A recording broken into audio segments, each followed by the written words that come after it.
Hello बच्चों, let's see the question and the question is student perform a titration with different bure rates and find titrated value 25.2 ml, 25.25 ml and 25.0 ml. So the number of significant figure in the average titrate value क्या होगी हमें बताना है।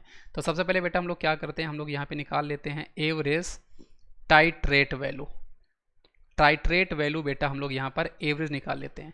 तो जो आपकी average titrate value आएगी बेटा वो आपके पास क्या आने वाली है 25.2 प्लस 25.25 प्लस करेंगे बेटा हमारे पास जो है 25.0, इसको हम लोग डिवाइड करेंगे बेटा 3 से, तो आपके पास जो है वैल्यू आने वाली बेटा वो हमारे पास 25.15 आने वाली है, जो कि आपकी एवरेज टाइट्रेट वैल्यू होगी।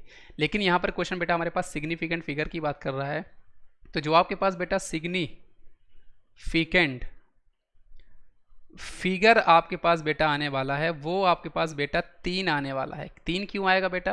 क्योंकि जो हमारे पास सिग्निफिकेंट फिगर वैल्यू होती है जब कभी भी हम लोग एडिशन कर रहे होते हैं या सब्सट्रैक्शन कर रहे होते हैं या मल्टीप्लिकेशन या डिवाइड कर रहे होते हैं, तो जिसके पास minimum number of significant figure होता है वही हम लोग एज आंसर लिया करते हैं। तो आप देखो बेटा यहाँ पे जो सिग्निफिकेंट फिगर है यहाँ पर हमारे पास 3 है और यहाँ पर भी हमारे पास बेटा 3 है जो कि मिनिमम है।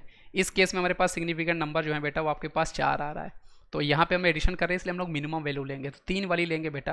तो हमारे पास 25.15 आया हुआ है, तो सिग्निफिकेंट फिगर इसका बेटा 3 है, इसलिए जो हमारे पास एवरेज टाइट्रेटेड वैल्यू होगी वो हमारे पास 25.1 आपकी आनी चाहिए, तो ये आपके पास सही जवाब हो जाएगी।